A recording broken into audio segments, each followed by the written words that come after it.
Uganda Law Society. Pooti eno eraze ensonga 3 okusingira ddala tulabye nga ab'amagye abatulugunya abavubi era ensonga etugivumiridde era nga tulina bye tukola okulaba nga tufuna remedy ku lwabo abakoseddwa. Ensonga ey'okubiri gye tusinza okulaba y'abaana bano abaana baffe abali ku streets and rights zaabwe eziri violated.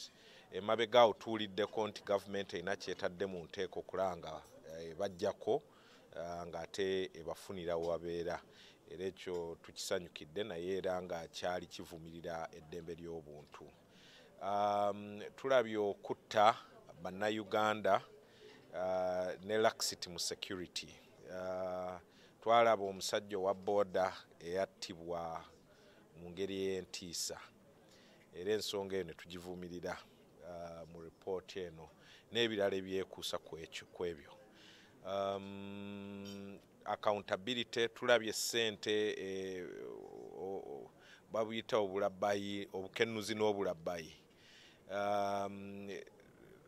Waliwo essente zaaweebwayo okuzimba eddwaliro e Lubowa. Kisooka ng'ekintu ekyo kyavumibwa bangi naye ate ssente era ne ziweebwayo kati ate tugamba zaabula. Zirina we zaabulira naye ate tulaba kigenda mu maaso mu kukwata abo abaakola ki abaazibulankanya. Kati nakyo tukivumiridde. Leero era nejjo mu mawulire twalabye endala naye ate bano bo olwakubye ku nduulu ne babakwata.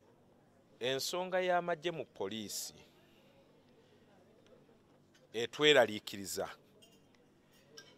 Ffe tutegeera twandyagadde okugezaako okutegeera omukulu w'eggwanga kyakola naddala mu nsonga za security. Aye ne tugamba nti amagye tegatendekebwa kukolagana n'abantu era nga tweraliikiridde nnyo nti ab'amagye bano baneeyongera okuyingira poliisi egenda kweyongera effujjo ate nga libadde likendedde.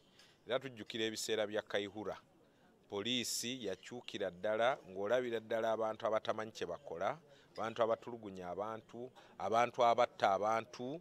So poliisi neefuuka ekitalo. Kati bwe tulaba nga ate ab'amagye bagenda bakomezaawo tufunamu okweraliikirira era nga tugamba ekintu ekyo twandibadde tu-empowering abo abaasoma obupoliisi okubanga bakola emirimu gino naye ate amagye poliisi ne tutakola ki ne tutagimilitarizinga nnyo.